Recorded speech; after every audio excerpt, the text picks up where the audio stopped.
everyone. So I was playing in my sketchbook and I did some collage work. And rather than tell, let me just show you what I did. I did this. I made this thing, but you'll never believe where it came from because there's probably 4 or 5 different layers of paper on it. It's unrecognizable. So if you'd like to see me make that, then then come over to the table. And I have to tell you, it's long. I talk kind of a lot. If you get really tired of listening to me, I really talk a lot at the hour mark for like a half an hour. Anyways, you can bail anytime you want. You are free to go. Thank you. Hi, everyone. I'm in my bathrobe. The sun is shining. I'm 2 cups of coffee in. I think I'm going to play with this collage inside of my sketchbook. A couple of days ago, I painted this, covered up the background of this. And I've got some thoughts about some prints that I made the other day. And I'm gonna do some things with them. Probably nothing really fancy. I'm in very, very quiet spirits today. Feel very thoughtful. Let's do this. I'm feeling very thoughtful, and so I will most likely be a quiet art companion.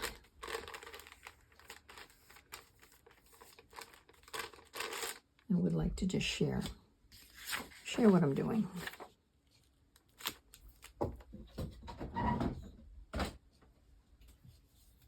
Princeton Catalyst Wedge. A product I endorse every time I use it because it's awesome. I use it in gel printing. I use it in painting. It's just a tool that is very useful.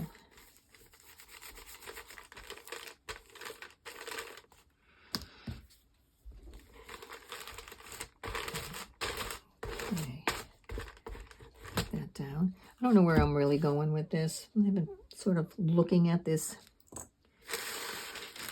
group of papers that I gel printed the other day that I rather like.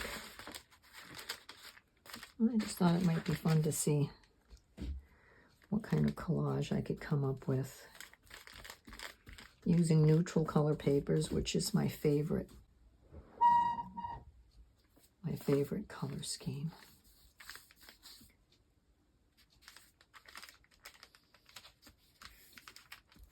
So I'm using, people always ask, I'm using Liquitex Matte Gel Medium right now. Probably mostly because over some other kind of medium because it is thick and I think it will not soak my pages up too much. I don't want to buckle this book. This is a map. This is a 1960 something Reader's Digest map book.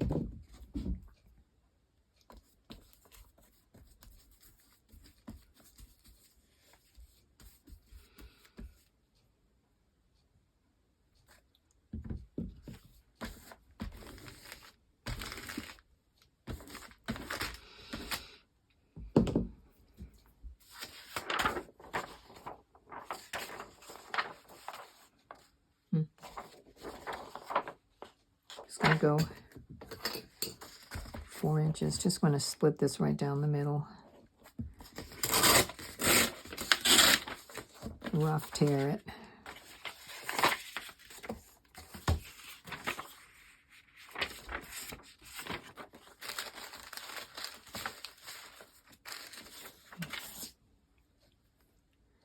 I'll get a background on here. And then I will, I don't know, put some stuff over it. This book is almost as big as 4 pages.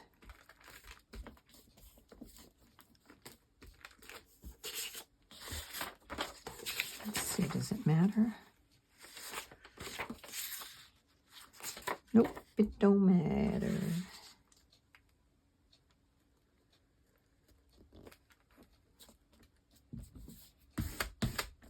you know what I want to do? I'll put these rough edges together. I thought that they might look a little more organic, and then I can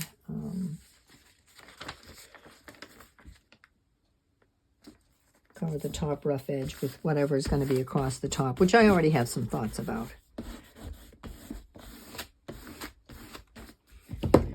So these are probably obviously, but talk while I've got words to say.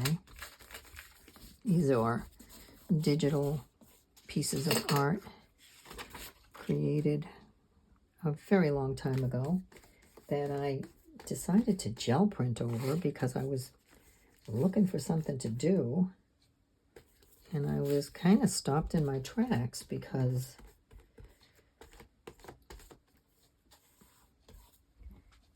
the gel prints over the digital is like, that's the old me and the new me all in one what? All in one package. And I find that very kind of exciting.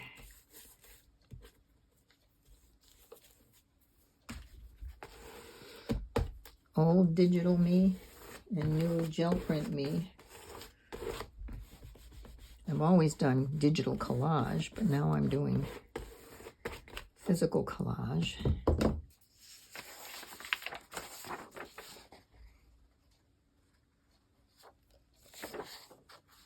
For some reason I saw that at the top. Let's see. These are prints. These are not actual gel prints. These are prints of my gel prints because I started getting all precious about my gel prints, and I didn't want to use them.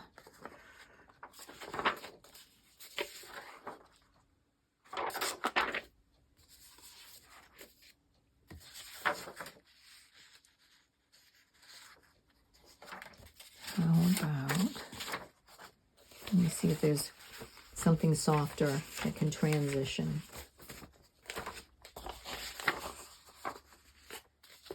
Like that.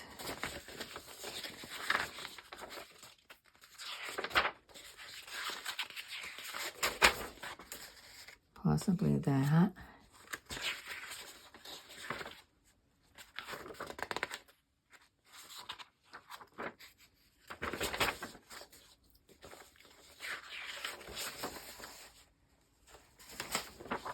All right, well, that's a few things. Let's do,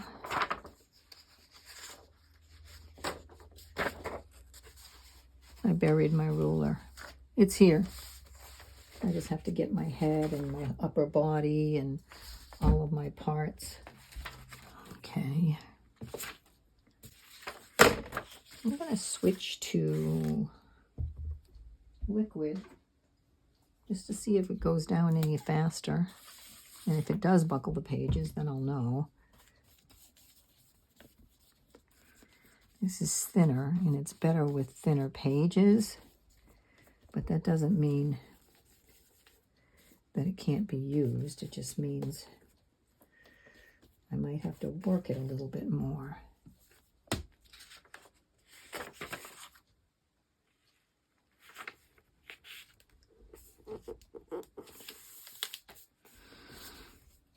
Okay.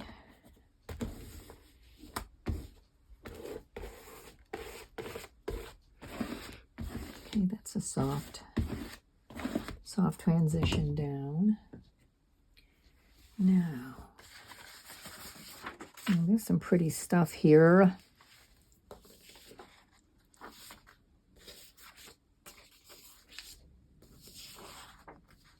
Looking for something softer and more of a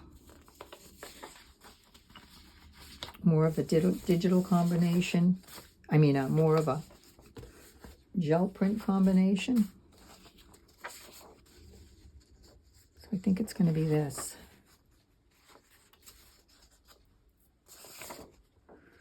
I'm actually going to do something. I'm going to cut. I'm going to cut around these shapes and see.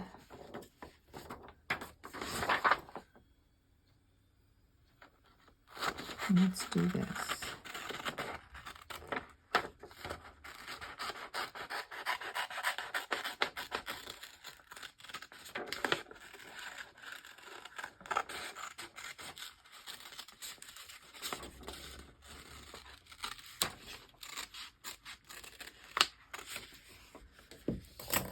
Okay.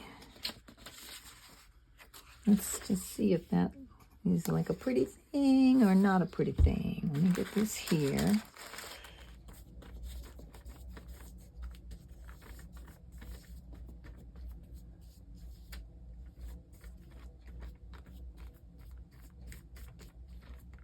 Oh, wait a minute. This is paint. I am putting paint down right now. That is definitely not what I had in mind. Hold everything, please. I need... Yeah, that's actually house paint. Do not keep paint and medium. What am I gonna do to get rid of this stuff here? Let's get rid of the paint. Okay, let's try this again. I thought that looked like it was laying down awful thick. All right, I don't know.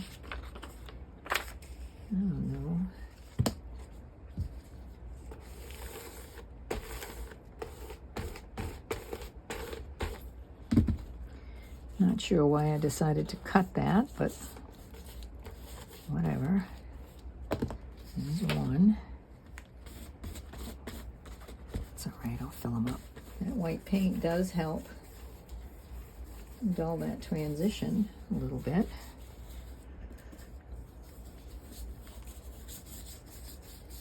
I'm getting out my cutter. I'm gonna cut this up. I'm gonna do it off camera because that's a pain in the neck to move everything. BRB. Okay, got these little, one of them's missing.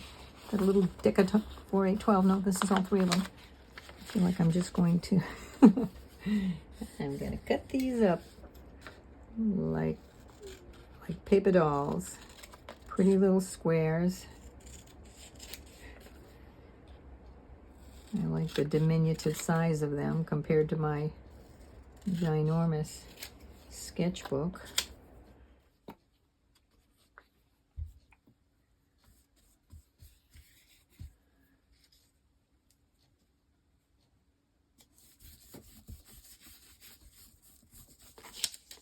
I love that color next to the blue. Tell you what I like better about the matte gel medium is that it's sitting in a container on the countertop that I can dip into without having to pick up the bottle. Because lazy, I am just dropping these things on here. When the thought occurs to me to put it there, that's where it's going to go. I used to know all of the names for these little designs. I had named them, you know, things like, this is called Teal Door. This was part of my memorial collection, and it would have your loved one's name right there. This is actually a recent piece from Your Style. Somebody's trying to find me. I shall not be found. I'm not being found, guys. I'm with my friends on the interwebs. Okay, leave me alone. I'll get back to you later.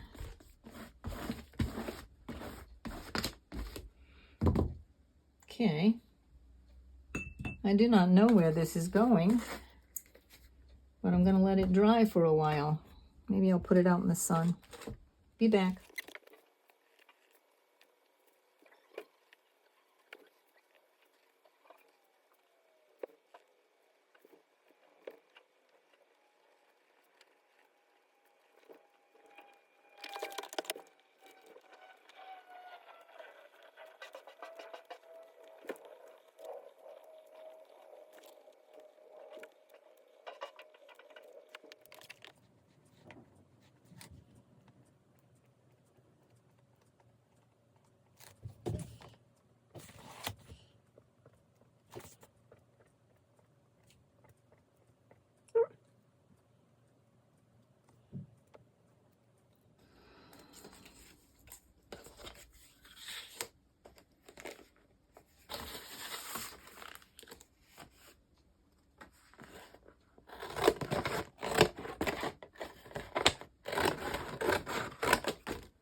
Okay, I'm going to have a hard time keeping these straight, but what I want to do with a pencil is trace around these shapes. I want these openings to be windows. Window, window, window. Well, everything that's painted will be covered up with paint, but I want to see where the lines are. So I've got these shapes that are going to be visible. Then I have to figure out, you know, what's going to happen down there. But then on this page, I thought, because what I want to do is I want to paint around these shapes white, and then I want to keep adding other layers on it. There's an artist that I follow, Denise Serro, and she has mastered layers, and I should like to master layers like hers. So I might do something like this. Now I'm going to trace around this, and I know that I have to paint around these lines. This is going to be covering that, which I can't see, but I'm just going to have to use my imagination. So I've got some shapes here. I've got this bowl shape thing, which I don't know how to layer. So I'm going to start here first because that feels a little more difficult. I need to get close to this. So I'm not going to talk so I can get my head out of the way. When I think about using masks and stencils, because I still have not mastered in my brain the result that I'm going to get, I can't get expected results. When I used to make stamps for my pottery, all of our designs, I did the designs in Photoshop and Procreate, and then they I just want to get a little closer. I want to see what I've got. I'm going to have to make sure that I know what to paint out, what to cover, I have to keep these where I can see them. So I would always say black hole. And the hole would be, even though you'd think the black would be the paint, the black hole was not the paint. So these I think of, and I'm drawing all over my stencil, doesn't matter. These I think of windows. This is a window, that's a door. Window or wall. That's how I keep it straight in my mind.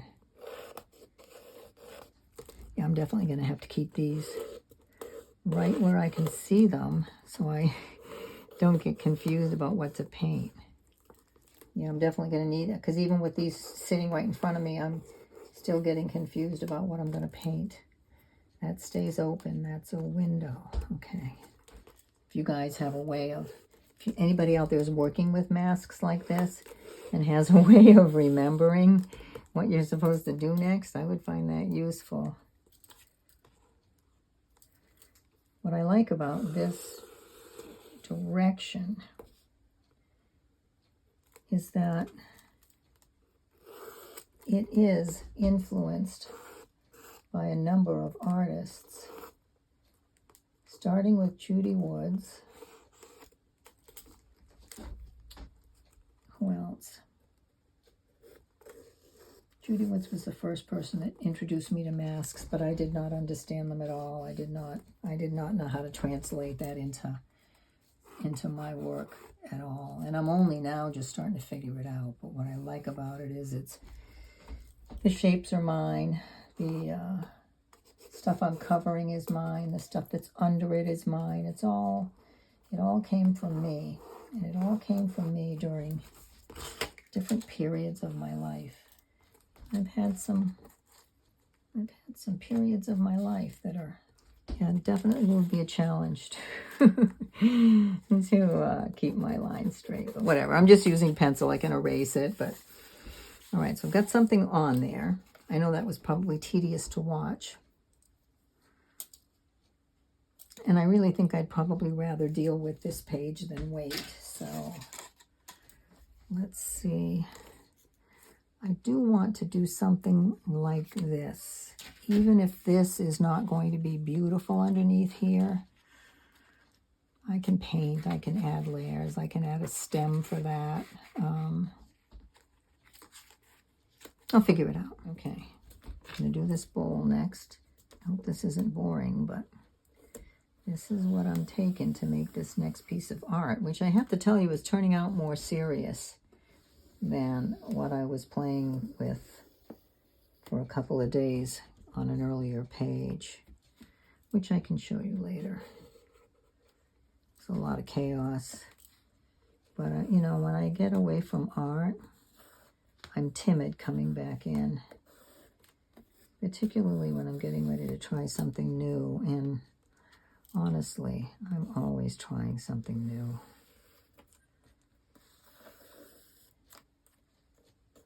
I actually think that what I'm getting ready to say now ended up on the editing floor with the rest of the video. But, you know, one of the things that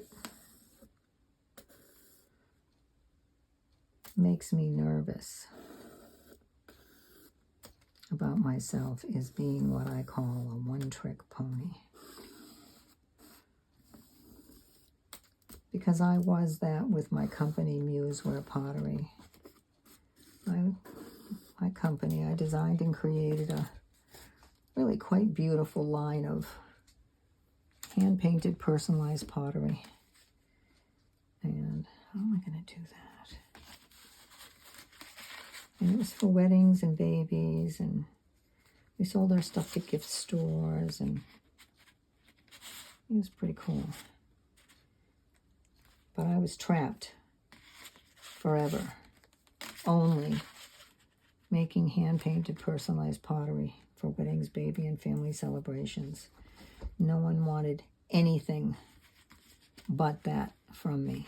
After a while, I wanted to try other things, like I do with you guys.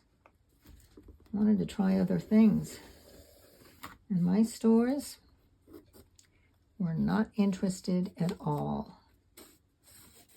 I don't know if I've told this rest of this story on this channel, but I designed a truly lovely collection of decoupage glass trays. Glass on the front with all of the, you know, the beautiful art on the back, glued on with the felt back. It was beautiful, absolutely beautiful. And it's for memorial. And I was, you know, memorializing my son. But since none of us are getting out of here alive, memorialize anybody's son, anybody's daughter. I thought they would make the most beautiful, touching gifts, because we are all rendered speechless with one another when our family members or friends or loved ones die. None of us know what to say. I lost my son in 2012. He was 19 years old. I was shocked. I was shell-shocked by that. People don't know what to say. I know the world, the universe leads me to parents who have lost their children. I am surrounded by people who have buried their children, and I meet more every day. Every day. So, anyways, I don't know how I ended up getting into that story, because it's still a very important story for me, and I'll probably never get tired of telling it. So even as an artist, you know, so when I released this beautiful line of memorial gifts to my stores, their response was absolute crickets. Not a word, not a sound, not a response, not a yay or nay. Absolute silence. They acted like they had never, I never sent it. Like I never sent the email. And how will I do this? I'm just going to trace this while I'm telling the story. And I finally asked one of my stores, one of the stores that I felt like I had a friendship with. I said, "Can I ask you something?" And she said, "Of course." I said, "What is going on with you guys with my new memorial line?" It was called Wing and Tree. It's absolutely beautiful. Shiny, glittery, beautiful. I said, not only are you guys not ordering it, but you're not even You're pretending that you've never even heard about it. And she said, can I be honest with you? And I said, yeah, it would be nice if somebody would be. And she said, we don't want to deal with death. We want graduations and birthdays and bar mitzvahs. We want to buy happy gifts. People don't come in here looking for those kinds of things. It's not that it's not beautiful. It's absolutely beautiful. But it is not for our customers. And that was, you know, I had to pretty much give up on the dream of, and some of that, you know, some of it has ended up on blankets. If you're looking for a memorial gift, there's a couple of designs that rendered well on blankets. Yeah, they just didn't fly. So as an artist, as a physical artist, because I've always been a digital artist, this is going to be, you guys can't, I'm sure you can't even see at all what I just did. But I have to figure out how to, I'm going to figure out how you can see it. But I need to reconfigure it on my desk. I need to set it up back here so I can refer to it. Otherwise I'll get lost. I'll be back. Okay, I'm getting ready to paint. I'm going to test a house paint. I've got Bare Ultra White Pure, and I'm going to test that and see how it does on this substrate, which is this is just photocopy paper printed on a laser printer. I have a Brother laser, I don't know the numbers, lots of numbers. Brother laser printer. So these are, the backgrounds are all digital with gel printing on top of them, but these have been printed as well. So this is all laser printed. But I wanted to show you this because I used to make a lot of art around myself. These are self-portraits. So this was the piece of art that I made for Polyvore, and this is from a stamp anyways. And then I've got this giant version of myself, which I have hanging on the wall, and I get a big kick out of it because I was very young when that picture was taken. Anyways, I wanted to show you that, but this is what I'm going to do. I'm going to paint this. And painting can be slow and kind of boring to watch, but I'll figure out how to share it with you. I remember when I was doing this in my sketchbook with the teapots, I painted over and over the layers, you know, so the first layer, what it was, but then I painted over more, and it, more different, like slightly different colors. Came out really cool. So I kept painting over and over it, and first of all, I found the process restive, relaxing, because there's not a lot of thinking. You know, when you're painting, when I'm gel printing, or when I'm, you know, doing collage, I have to be aware of what I'm doing, and there's a certain amount of processing that's taking place that, you know, I can't do two things at one time as well as just focus. And painting is a very repetitive thing, and it's slow. It's slow art. You know, definitely having a hard time seeing. What am I? Do you guys see this, what I'm trying to do? So that is all getting painted out. All right. But what goes underneath? All right, it's very close to itself. I see. Yeah, so except for the type of painting that I'm doing right now, right? Where I can't, I can't tell what I'm supposed to do. All right, it's fine. It's a sketchbook, sure-y. Just be relaxed about it. I tell you, I did not get sketchbooks, guys. If you watch some of my earlier, when I got into my sketchbook, I really got into it. I thought that was like, I did not get it. I did not, like, what if I made something beautiful? Well, whatever. Take a picture of it and upload it, or do whatever you want with it, you know. Yeah, it's actually, working in a sketchbook is very freeing. There's no, I'm not expected to do, even for myself or for you guys, I'm not expected to do something fantastic. It's a sketchbook. I'm playing around. Maybe I'll have a happy accident. Okay, so I'm going to paint around this. Guess I'll keep going while I can see. I can see what I'm doing. But I remember when I was doing in my sketchbook with the teapots, it feels like every time I put a new layer on, I painted the guideline again, this line that I drew with pencil. Because then the next time I came in and started painting over it, it covered it up in a really cool way. So we'll see. See what I remember how to do. Window. In the almost 18 years that I was in business,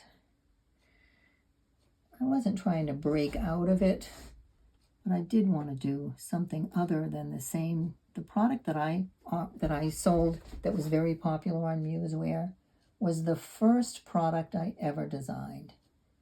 And I admit that it was very distinctive. Nobody was doing anything like we were doing. And it had a very specific look. But to be expected to only do that for the rest of eternity just seemed like a life sentence. Okay, so maybe I'll flip this over. Get it closer to me. So I have been concerned about that. This is a window. These are windows. I've been concerned about that even with my channel because people come. Well, I don't know why people come because YouTube puts me in their feed because of whatever. And they come and they decide that they're going to subscribe because they see something that they can either relate to or they like or want to look at it another time. And I don't know if the fact that I experimented so much, I don't know if that's why people were drawn to me and maybe got bored with me when I started focusing on one thing. I'm not really sure how any of that works. But I started feeling really insecure that I was not giving you what you want, but wanting to give me what I want. It's called typecasting in the theater world. So I know that when I was gone such a long time, a lot of people broke up with me. I'm still the same girl. Still the same girl, just a little tighter. For certain, a little tighter. What happens there? I'm painting around that. So this, I don't know it. Here, if I don't do this, I won't know how to get into that. I'm going to paint around these little plant things. You know, let's try this. I don't know where to put my arms. Someday I'm going to paint on a wall. Someday I'm going to have enough studio space where I can stand up and paint. Big stuff. I want to paint big stuff. I actually want to do what I'm doing right now on a larger scale because for some reason I can see that pretty clearly in my mind's eye.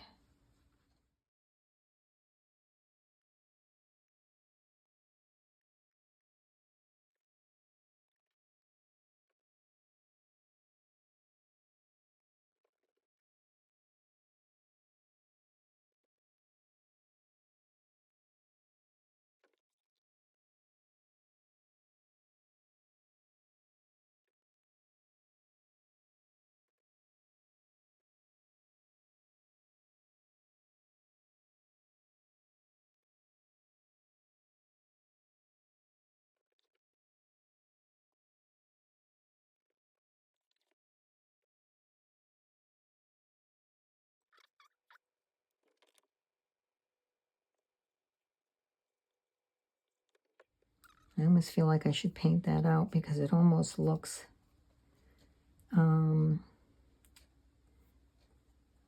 feel like I need space around this bowl. Got this quiet area there. These shapes, which I'm hoping I can define better with more color. So this is what I think I'm going to add. I think I'm going to use still white paint, but I'm going to add I know this doesn't seem like it goes, but I'm just going to add just a little bit of ochre. Okay, I've got this slightly yellower paint that's going on next. So one of the things that Denise was talking about in the last video that I watched was how much her art, art hanging on the walls was like the art on her table color scheme. She was talking about a signature color scheme, and that, you know, most artists work with a palette of colors that they grow to care about, they feel comfortable with, they like the results that they get. I see that in my digital work. Maybe, all right, maybe not to be hard on myself, but I guess I also see it in some of my regular work. There's a certain olive green that I like. I like a lot of neutrals. That is one of the things that I would like to more purposefully develop so that I can work confidently with color. This is very minty green, and I don't regret it because I'm going to cover it up with something else. So one of the things, I'm going to keep referring to Denise because hers is, I haven't been watching very many videos at all. I start watching them, but the stuff I'm interested in on YouTube destroys my spirit. So I have to, I don't get very far on YouTube before I end up turning it off and coming in here and playing around or taking a nap, because it's, some of the stuff that I'm seeing is rather difficult to process. Circling the wagons, avoiding people. I wish I would be one of those people that was very social. I used to be. When you're, and this is like my badge of honor or something, my wow. When you're different like me, you know, well, I am different, and I've been different all my life, and it's been a lot of energy trying to not be different. Can't be done. Requires a huge amount of resources to be not who you are. I've quoted this meme on here a number of times. The problem with conformity is that everyone likes you but yourself. 100%. There's definitely a price tag for trying to fit into the world. I do some of that here with you guys because I'm human, and, you know, I want to be appreciated and all of those kinds of things. You know, I want to be, I don't know, not notable, because I'm not sure if I really care about that kind of stuff, but I want to make an impact. And I don't know what's behind that. I think it'll give some meaning to the world. Because I'm still trying to figure that part out. And there are days when I get it. And I really get it. I mean, I get how this works, and, or at least, you know, my version. Not like I'm a guru or something. I get my version of how this works and how I work inside of it. But I don't always a little bit I look fearless. You know, people think that about me because I do stuff. I'm a do it, be afraid and do it anyways thing until I'm not. And you've had my silences. I think that there have been 2 long silences here. And what happens when I go into those silences is I have hit the wall. Hit the wall creatively, hit the wall in terms of what I can give, because I've given so much I'm depleted, which is, I don't know if you guys know anybody like that, but I can tell you there's a lot of women like that. I believe that there are probably a lot of men like that too, because I'm real tired of the world bashing men. Frickin' men are awesome. Frickin' men are, we need men so bad. Our world is in big trouble because we don't value our men. We've shamed them. I always get on this. This is a soapbox I get onto regularly. I went to Lowe's last year to pick up some mulch. The bags weighed a ton. And I was trying to load these, 50-pound bags, 40-pound bags into my car. And, I'm 70, I'm skinny like a skeleton. And a young man saw me doing that. He was like, "Hold on, ma'am. Let me help you," with a cute little accent. "Let me help you with that." I was like, "Really? You are awesome. Thank you." And, my normal worldly self wants to say, "Oh, no, it's not. No, thank you. So I've got it. Don't worry about it." No, I don't got it. I want to take help. I want to be the female that our system was designed, which is very difficult for somebody as bossy and braggy as me to be a traditional female. Yeah, I'm not good at that stuff at all. But I want to be the feminine that God made. I want to be, able to submit. So freaking hard. All right, I don't like that color at all, but I'm going over it with more yellow. This I'm still going to avoid because I am. I'm scared of it. I have a friend.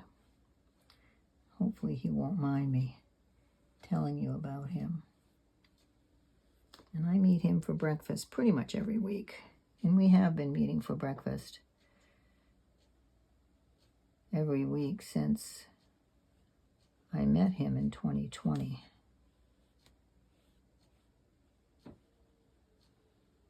And he was happy to sit in my restaurant and talk to me, in spite of the fact that I walked in without a mask on my face. He was not wearing one either. Very, very rare. Very rare for me to see anyone that looked like me. And I see how important that is in our world, to see yourself and other people. Because when you don't, when you are alone in the world, and you recognize the difference, and you can't conform because it'll kill you, seeing someone that looks like you is like almost like a life raft. But Frank he's got some traditional values about women. And he's constantly trying to find a traditional woman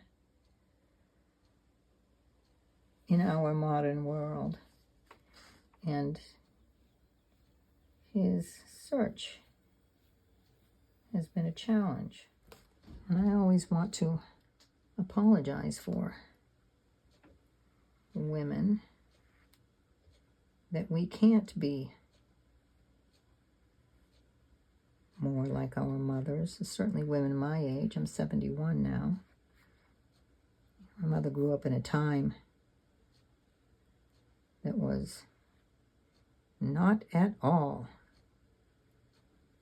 the way that, transitioning. I grew up in that time where we did have traditional values in the sense that, you know, the boy was the one that asked you out on the date. He was the one that invited you to the prom. You never would, a girl would never do those kinds of things. It was just, I mean, sometimes they did, but it was, you know, talk about being shunned. Yeah. So Frank would like a traditional wife, and he's going to have a hard time finding one because we were very carefully trained in the 70s to think that all of that stuff, that traditional stuff, was garbage. And our world is falling apart because we've turned our backs on who we really are. Men and women. We've terrified men. They're afraid to protect us for fear we'll be all insulted. They have no idea if they should hold the door or don't hold the door. They're all confused. Don't blame them. Okay, that's starting to show up a little bit more. I should probably let this dry. Can you see the buckling? And I should also probably stop talking because I feel like I'm on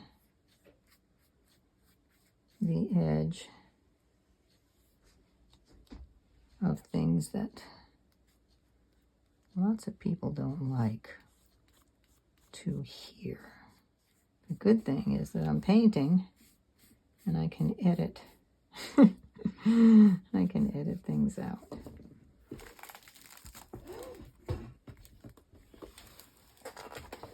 Let me do a little bit of this color around here. So what Frank wants from a woman has been completely trained out of most of us, unless we're from South America or some island communities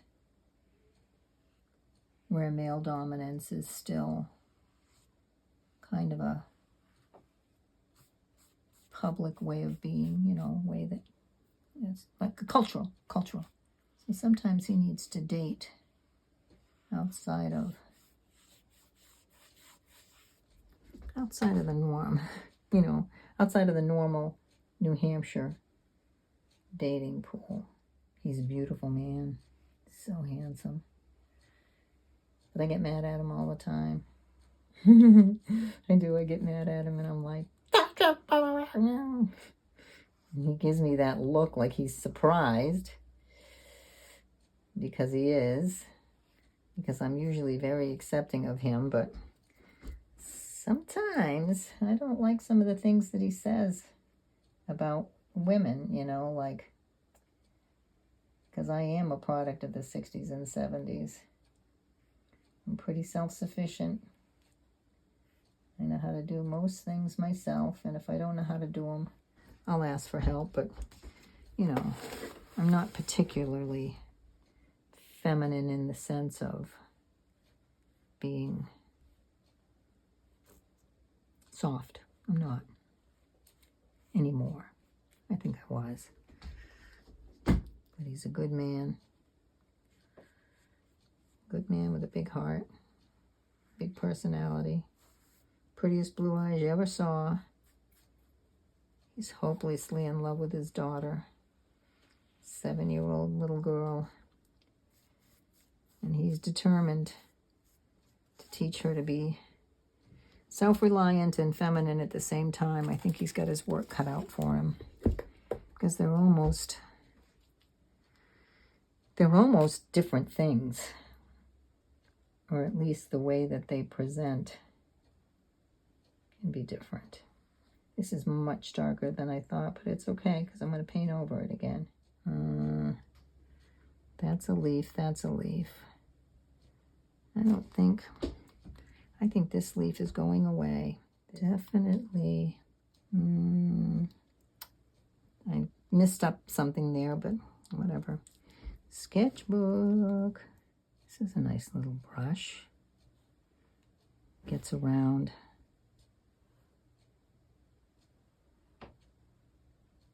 some of these tight areas.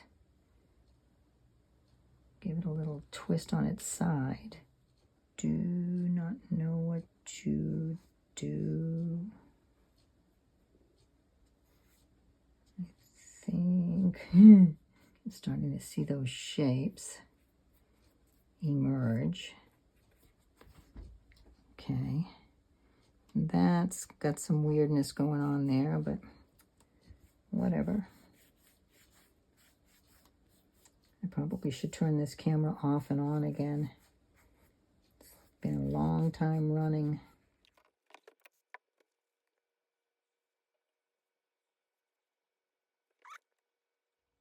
So what I thought I might do, based on some of the things that I saw Denise do, which I thought were very sweet and original, Denise Cero, is let this dry.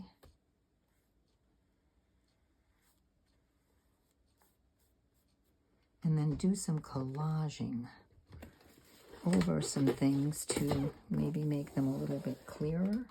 She did things like she called it storytelling, which really I can relate to in terms of the symbolism that I hide in my art that most people can't see, but I know is there. My son Neil makes it into a lot of my art. Something, his name is written underneath, it's worked into some of my collages. He's a big part of my creativity. Sometimes every once in a while you might get something from me and see something that makes you wonder, because it'll be true. You know, so she was doing a little house that was meaningful. She did bees. You know, I'll tell you, a symbol that I work into my art pretty regularly around Neil is the concept of a ladder. I've got several collages that feature a ladder. Oh, I do want to show you, just because I'm talking about him and I feel like it. I have a ladder that I carved, and I hand stamped it onto a dictionary page. My son left on a motorcycle crash.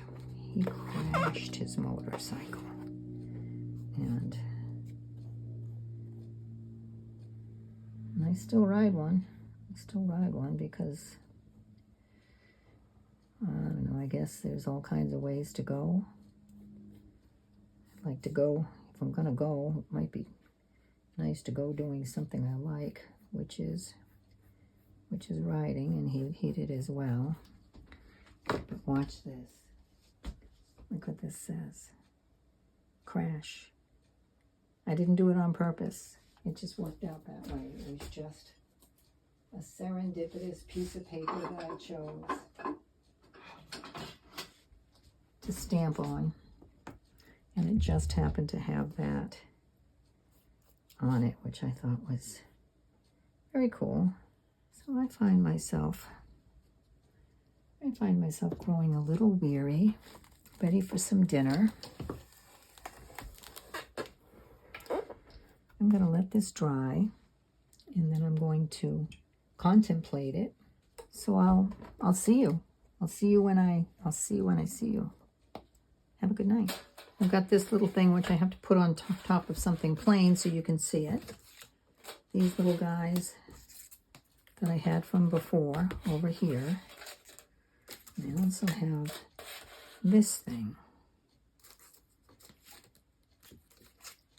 So, the idea that I had, okay, I just did this off camera because required my whole head to be inside. I'm going to bring it up just a little bit higher. See those pencil marks? Okay, I'm going to go back to white again, and I'm going to paint around this vase and around these flowers. Who knows what's going to happen over here, but that's what's going to happen here first. I'm going to go back to my bare, ultra pure white house paint.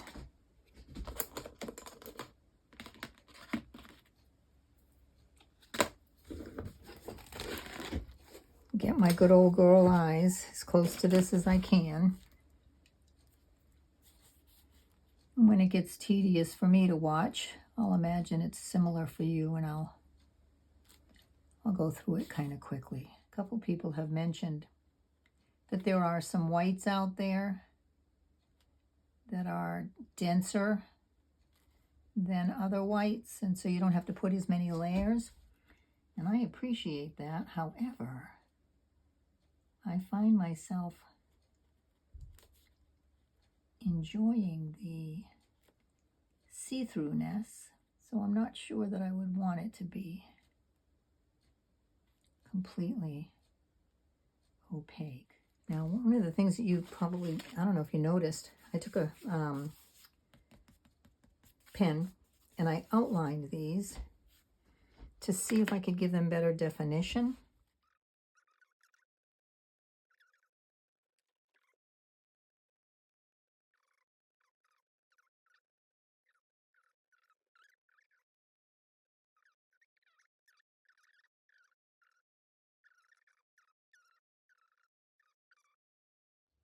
Once my son left, my whole purpose seemed to have been to try to keep that kid alive, because he was determined. He was determined to live hard, fast, and outside of my area of expertise. And once he left,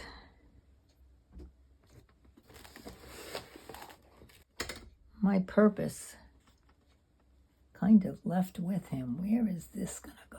My purpose left with him. So I've tried to find it in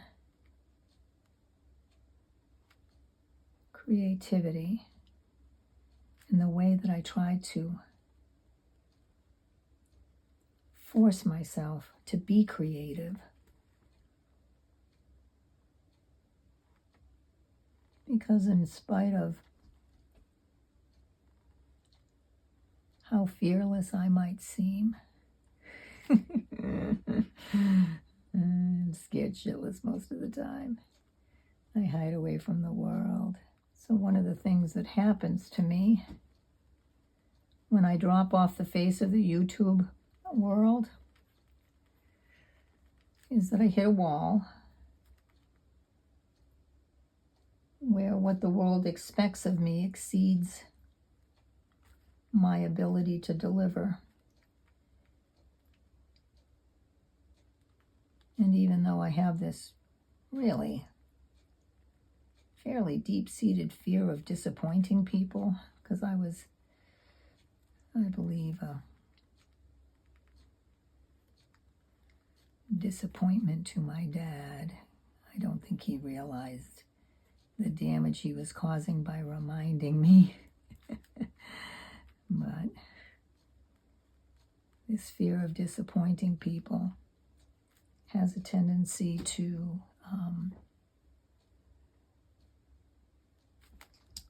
stop me from doing anything at all.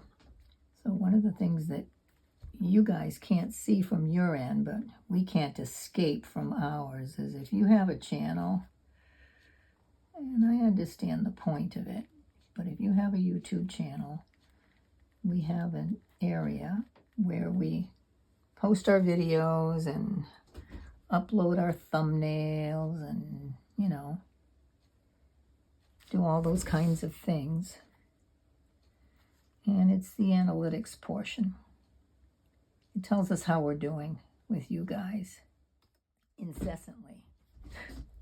Like every time I log in bold letters, inescapable bold letters, it tells me your channel viewers, your viewers are choosing not to watch this video, or, you know, that kind of language. And for a people pleaser like me, you know, I'm like, ooh, what am I doing wrong? Well, YouTube algorithm does not reward inconsistency.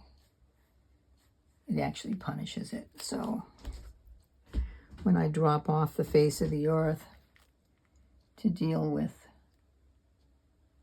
real life, YouTube says, hey, you are not doing well. You are not keeping up with expectations.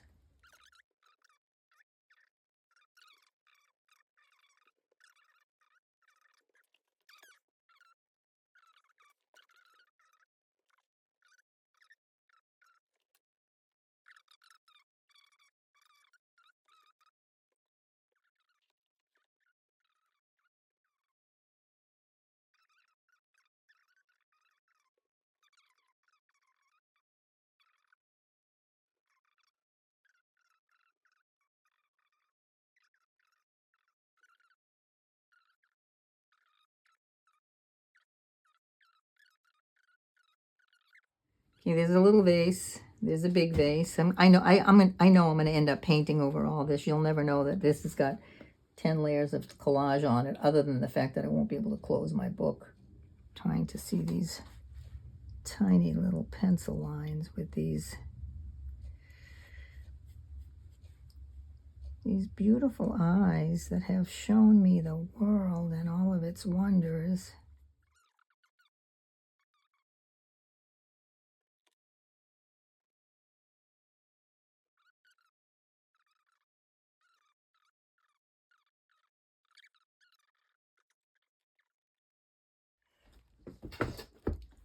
Okay, so I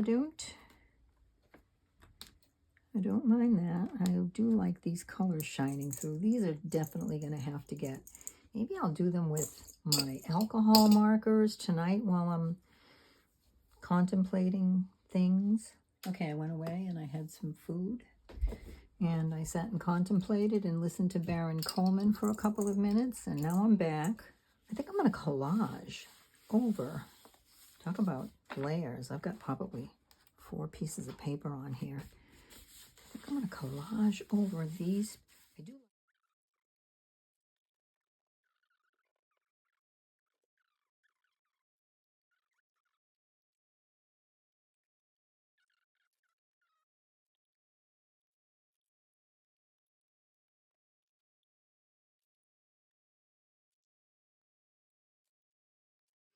Sorry, it's going to take me a couple minutes to get direction. And because all of my gel printed stuff looks so busy, I'm looking at digital, but I don't really want to have digital, I don't think. This will save me trying to figure out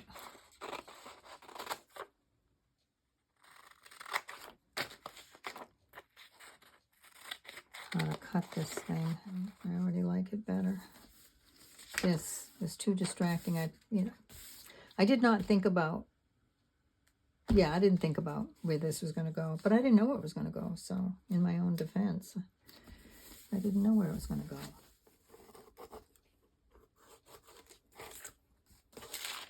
Well, you can't see that at all. This feels like it needs to be quieter, but it needs to be bold enough to... This is more collaging than what I've been trying to do lately. I'm always trying new stuff, and sometimes it really overwhelms me. Like I can see it in my mind, but I don't know how to get there, because you can't get there from here. All right.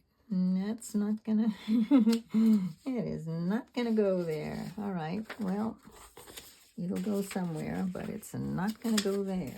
This kind of ended up being a surprise. I wasn't expecting to do this, but I think I can. They're very, very similar in value, but I'm gonna do it anyways.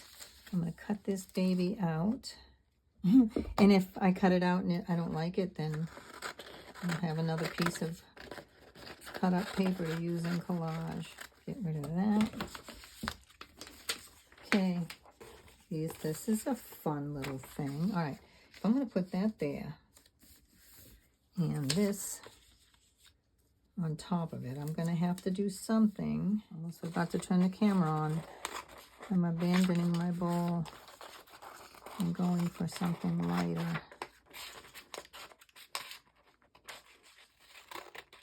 So I wanted to tell somebody, because somebody mentioned it, that they were terrified to use their favorite prints. Make copies of them. Either take a picture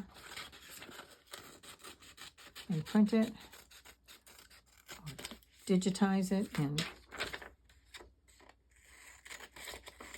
print it. It takes all of that fear away. I've got all kinds of different fears, but takes that one away. Let's say goodbye to that cute little thing. There's always another cute little thing. Let's get these puckers out of here, shall we? It's sitting on top, but it won't be after I paint it. Okay, now you cute ass little thing. Although I do goodbye to that cute ass little thing right there. Yeah, I think if I'm more thoughtful about where I place these papers, I might have better luck with this concept. This brush. I have been so abusive to this brush, but this might be one of my original ever paint brushes. It's been around. It's been around for a long time. Okay, this has been sitting in the sun, and it's pretty dry. This is getting very curly. Okay. I can't imagine putting you through the next phase of it, which is painting the white around it. So what I'm going to do next, I am going to collage over these pieces. So I can cut these shapes out easy. This right now I'm kind of happy with the exception of that shape right there, which I think I can deal with. So I'm not going to mess around with this right now. I'm going to collage over these, and then probably off camera I'm going to paint the background white because it's just so much easier for the old eyes. Not paint it. I want to color it in with my alcohol markers because they're translucent, which means all of these patterns will stay. Well, there's a thought. All of these patterns will still be here, but they will be disguised. I'm going to dig through papers again, but I'll make it fast so you don't have to be torching. I'll go fast through it. Let me just do it.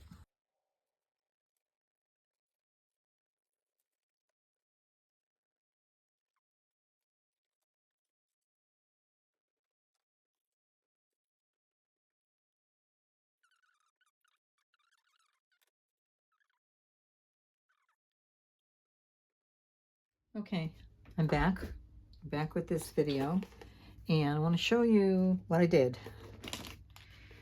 Hold on, I want to save these little things. I'm getting ready to color with some magic markers. So what I did was I collaged over this, and off camera I just painted everything white in the background. I haven't done anything with this. I like the contrast here, but this disappears. So I have pulled some, I bought a large, I don't know how many markers are in, 104. I bought this container of Ohuhu markers. They were rated very highly by a woman that I follow, Elisa Burke maybe. Anyways, rated very highly. So basically what I want to do is just, I want to paint in some of these things. I want to unify some stuff. I'm going to do a little bit of pen work here. And then I'm going to call this done because I'm ready to move on to something else. And it could be turning back this very thick page to deal with this. And it could be something completely different. So this is not, I cannot do some of this work very, very close up. And this is probably going to be very boring to watch. But what I want to do is with this light color called Go12 Mineral Green, I just want to go over this blue and beef it up just a little bit without losing the textures behind it. That's one of the things I really liked that I could not do with paint. I really liked the way I can use these markers to add color without losing, my phone is making noise, without losing, I colored over that yellow, which I wish I hadn't, without losing these beautiful textures. So I'm just going to beef up, and this might read real subtle. I did not turn my ringer off, and now my phone is harassing me. My volunteer work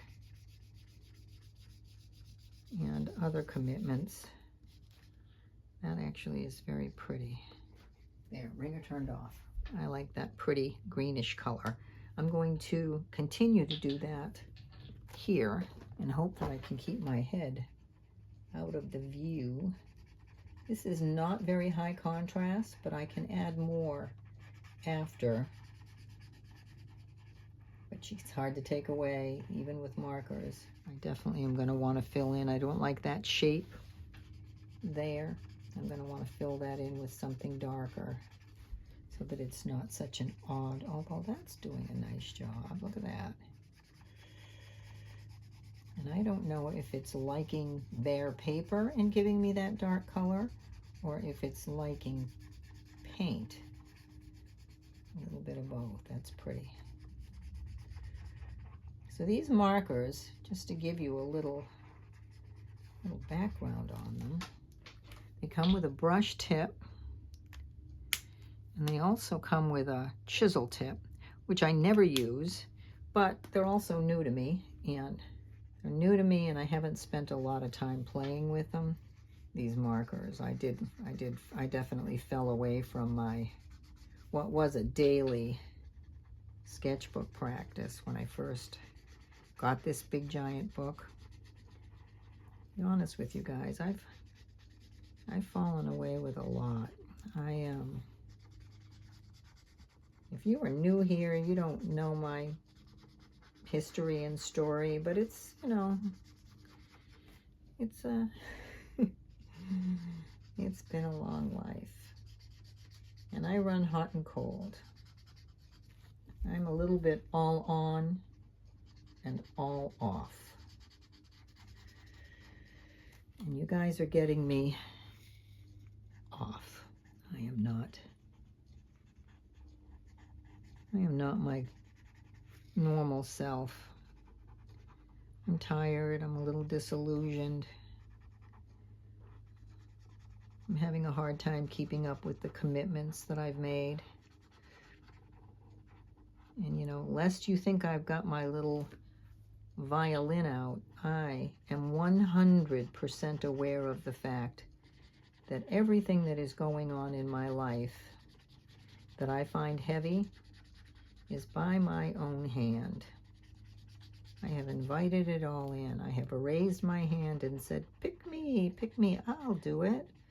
I'll help you. I'll run the co-op. I'll help you with your personal problems. I'll start a YouTube channel. Oh wait, one YouTube channel's not enough. Let me actually start a second YouTube channel so that I can be 100% buried. I love what these markers do. Look at how pretty. I don't know if this is showing on camera, but this is filling in and giving me some really pretty colors.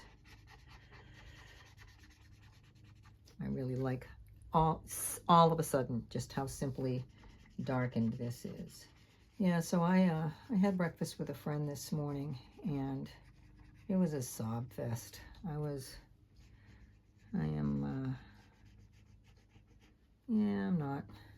I'm not awesome. But like I said, I'm not awesome because I can't say no.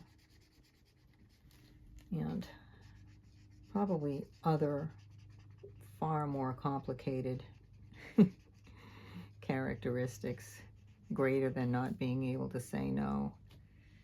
All right, that's actually pretty. These are quite dark. I need a little thing to write on, so I can see these colors. Oh, and I'm stepping away from the microphone. I don't even actually have a microphone on because, oh, look at that is the wrong thing. But now that I've done it, let's just color that in, shall we? Yeah, so I started talking this morning to my friend Cindy. Cindy is one of my 2 friends that I make art with. She's the one that helps me get out of my funk when I've bitten off more than I can chew and I'm overwhelmed with all of the things I've invited into my life. She's like most friends. When I get into this, I'm going to go straight across this line. When I get into this soup, she tries to help me out of it. And to be honest with you, when I'm in the soup, I don't want help. I don't mind if you listen, because sometimes I just need to say it all out loud. But I don't want help, because in this space that I'm in right now,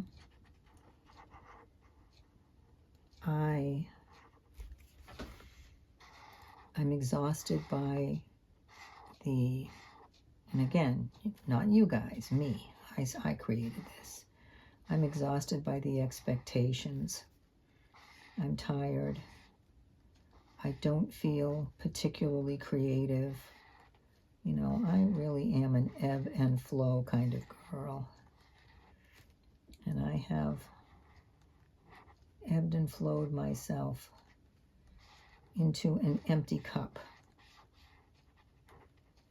And this doesn't really, it really doesn't have anything to do with YouTube. What it has something to do with is me and how deeply I feel things. I'm going to color that in. How deeply I feel things and how I don't have control over the state of mind. When I get into this funk, all I really can do is ride the wave. I give and give and give until I don't have anything left to give. And I can't even help myself because I've poured my cup. I poured my cup into too many vessels. So I think some of what is going on with my state of mind, it happens every year. My son Neil will be gone 14 years in August. I don't know how I made it. I don't know how I lasted 14 years without that child who gave me incredible purpose in a way that nothing else in my life ever did. And I am feeling his loss, particularly, I might not be able to do this, particularly today. And I know that the reason my channel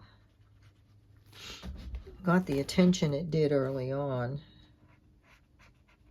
is because my first video was pretty much about losing Neil. It didn't start out to be that way, but I ended up talking about losing Neil. And I attracted the attention of a lot of other what I call angel moms. There's a bunch of you in my feed, maybe not today, but on some days, who have also buried their children. It is freaking brutal. It is a brutal thing to survive. I don't know how many other parents feel it. But even after this much time, I still feel regret. I still remember the mistakes that I made and the hurtful things that I said and the things I wish I had done differently raising that child. He was pinkish purple and pinkish pink. Let's color this in. I had recently one of his friends saw that first video. He must have seen Neil in his feed. He must have been scrolling on YouTube and said, "Oh my God, that's Neil. I recognize him." And he texted me, or he messaged me, put a comment. And if I knew where it was, I would dig it out and read it to you guys, because it touched me and made me, it was like it's a healing thing that he said. I need to find it. I need to hear it. I found it. I'm going to read it to you guys. I grew up with Neil from the 6th grade. Neil carried your wit, intelligence, and your outside of the box way of thinking. Can I do this? And your outside of the box way of thinking. I matured into that later and realized now he was way ahead of us. I just didn't understand it back then. I remember how close you guys were. The notes on the stove, he would write notes with dry erase marker. The time he melted the cutting board, which I never knew about. And even though we were young and dumb, he would always consider how you would think of what we were getting into, even when we would make fun of one another and peer pressure one another. I cruise around his corner every August 20th to say hello. I'm so sorry for your loss. I've told myself over the years, the universe took the best of our group early. I did not know those things about my son. I gotta stop. I'll be back. I'll be back in a minute. All right, I'm better. I just needed to compose myself. So I didn't know those things about my son. I knew that he was definitely my boy, and that he had a very close relationship with me, but I did not know, I knew him like my son. I didn't know him as a person. And when I read that, it was, I'm going to color in this. It was very meaningful to me. It was a very beautiful message to receive, to hear that especially my out-of-the-box thinking, because I definitely am, and he was aware of it, but only because he got to see, you get the parents you get. You don't have you don't realize that your life is normal or abnormal until you get to meet other people's parents and stuff. So I used to tell him all the time, because he really thought I was strict with him, but he did not have a father growing up, and so I had to be the mother and the father, which is big job. But I remember telling him all the time that I was a cool mom. You have no idea how cool I am. And he came home from school. Came home from a sleepover one time, and he had that look on his face like he was getting ready to tell me something important. And he said, "Mom, you know how you're always telling me you're a cool mom?" And I said, yeah, I do. And he said, "You really are." He had spent the night at a friend's house, and apparently whatever the mom was there, she was not cool.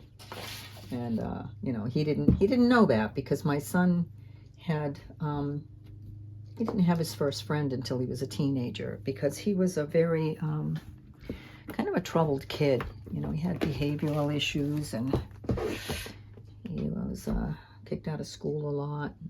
I'm looking for a lighter pink here. kicked out of school a lot.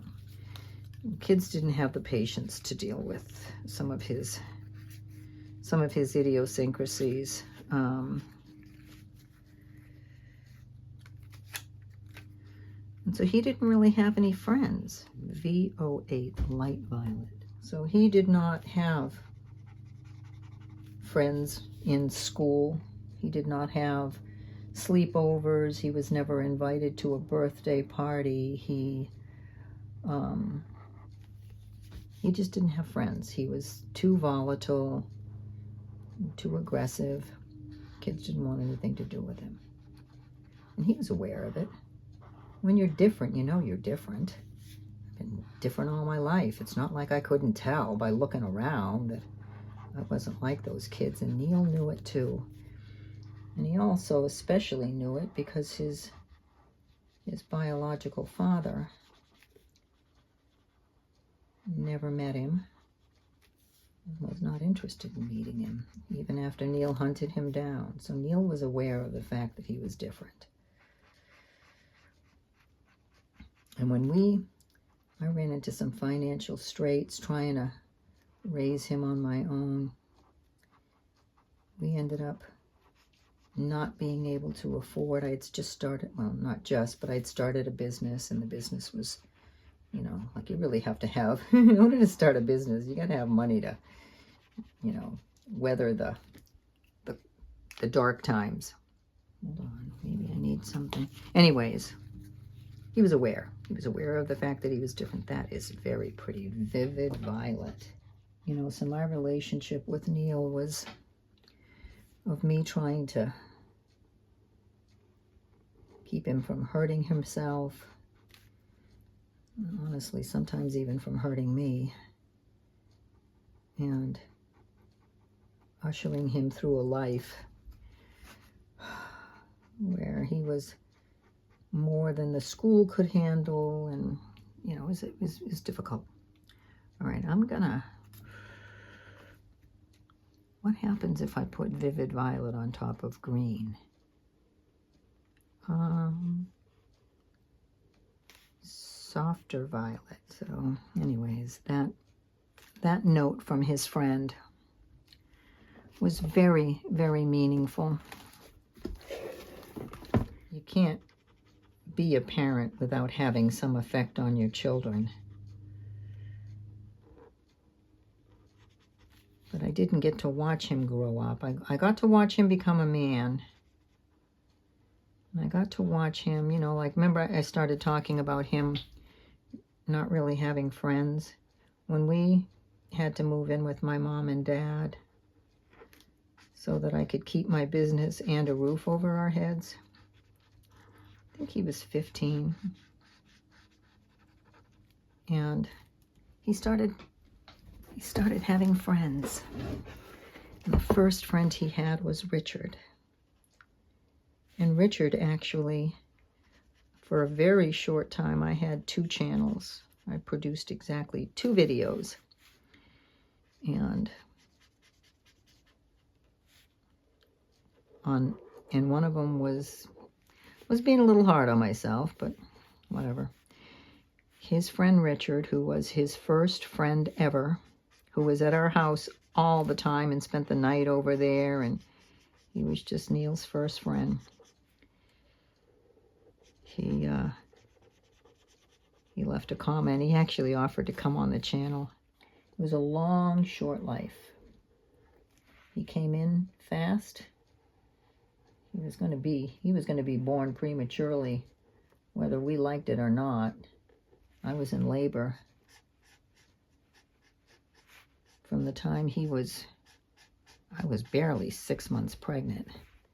And my body was like, he wanted out. I was constantly at the doctors being medicated, in the hospital being medicated to stop the contractions, and his doctor flabbergasted with me because I was concerned about my appointments in the morning. And I'm basically telling him, whatever you're doing here, could you snap it up? Because I've got kitchen appointments in the morning. So I don't know where I'm going with this story about Neil. I guess I just needed to talk about him because I've been thinking about him so much lately.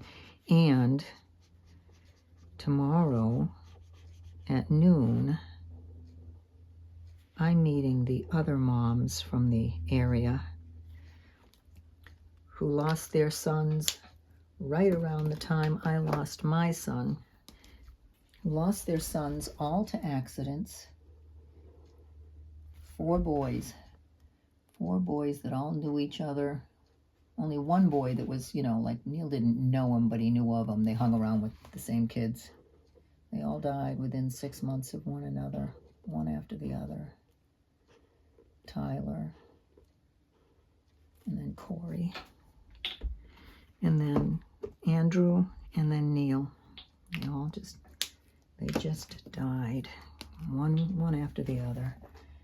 And because we were all so traumatized by having lost our sons, I reached out to these moms, and we have become friends.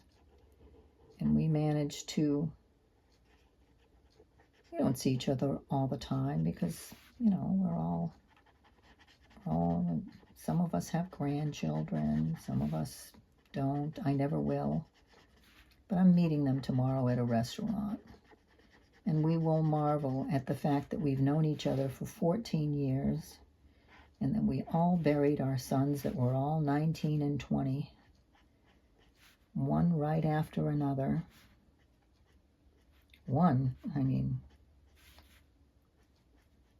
Neil went to Andrew's wake and funeral, and just a couple weeks later, his family was going to Neil's. That we all managed to survive losing our boys. I'm going to flip this, get it a little closer to my eyes. So I think part of the reason that I'm in the state that I'm in right now is because his anniversary is coming up, and all of the sympathy and sorry for your losses and all of the kindness that people have tried to show me and the rest of these moms over the years, because the death of a child is, people can't even, it's just so bewildering. You don't get over it. You learn to live with it. Sometimes I wake up in the morning and I'm thinking about my day and, wondering what am I gonna do today? Am I gonna make a video? Am I gonna be hounded by the membership here? Am I gonna have any free time? And it's not until I open up my phone and see his face on the lock screen that I think about him, because you learn to live with everything. But when it's quiet and when I'm alone and I hear something like a car go by with a loud muffler or the sound of a motorcycle, or I don't know, I'm not on Facebook or any of those things to see the milestones that his friends are going through. I don't see any of that stuff. I'm transported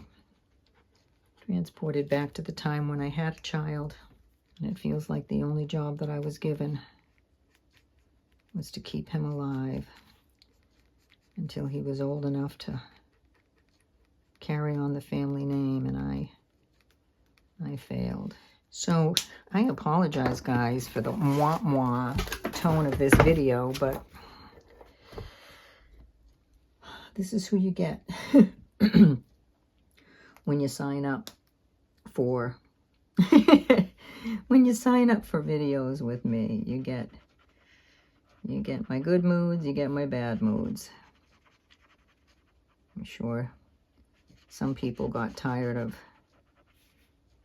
hearing my endless quests for what does all of this mean, because honestly, guys, you know what? To me, there is no greater question in the world, nothing worth knowing more than why are we here? What is the meaning of this? How does your child How does your child just leave the house one day and never be heard from again? How does that, what the hell is this thing we're doing here? There's no question that I ponder more than that. So I don't know what's going to happen with me. I have, because I'm so disappointed in the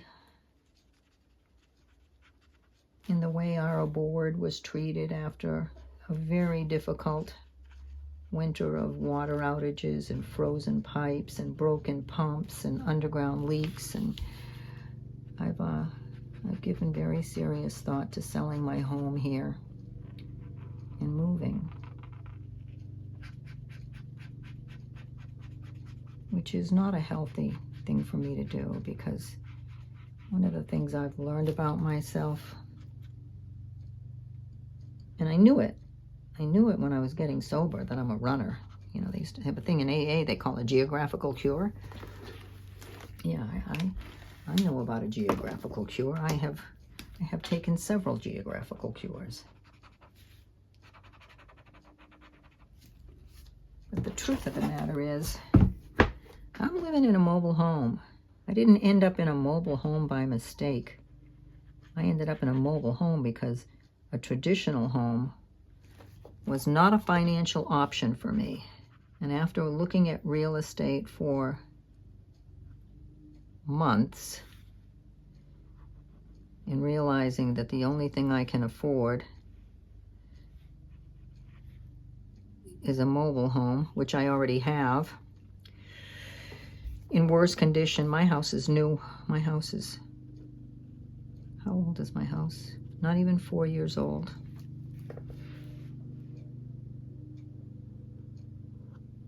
I'll end up in an apartment complex with people fighting on the floor above me. I don't know that. In my cynicism right now, that's what I'm picturing. All right. So this is kind of making me a little bit happy. I feel like I want to color that in more. What happens if I do this? Is it going to be too dark, or is it going to brighten it up? Yeah, so I don't know. I don't know what's going to happen with me. I'd like to think that I can, I'm going to color that white in again. I'd like to think that I can get through this period of emptiness and continue to make art on this channel without pouring myself out so empty that I can't face my studio. So what I do want to ask, and I understand the heart that's behind this, but if you're hearing me, please don't reach out to me on my website, because I generally, up until recently, and I think I've lost a lot of people because I started playing digitally, but sometimes I get hundreds of comments on my channel. I can't answer the comments on my channel and get them on my website. It's too much. I can't do it. So if you've got the urge to reach out to me on my website, I'm going to ask you please not to. I understand, again, I understand the heart behind it. I understand that you're concerned about me and you just want to tell me something and you feel self-conscious to put it in the comments. Send it to me in a prayer. I can't, I've got dozens of emails from viewers who've reached out through my website, and there just isn't enough of me. There's just not enough of me to answer them all. I can't do it. Okay. I'm going to color. I'm going to turn the camera off and find something to darken that up. So the last thing that I want to do with this, once I color this in, this is good. You started this video at the beginning. You know what's buried underneath all these layers.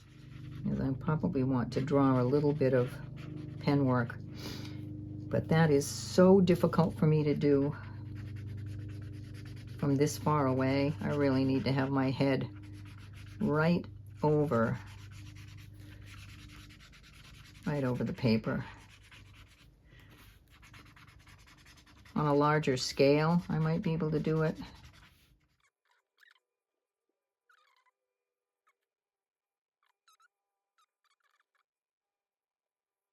Well, that makes me happy. This is kind of fun. Okay, so I'm not going to do the pen work on camera. I'm actually probably not going to do the pen work at all right now. I'm going to just call this fun and colorful and not at all what I thought I was going to end up with, but I'm glad I have the magic markers because I think I would have been disappointed in it. So thank you. Thank you for watching with me and hanging out while I make art in my sketchbook. Maybe that's next. Thanks, everyone. See ya. Bye.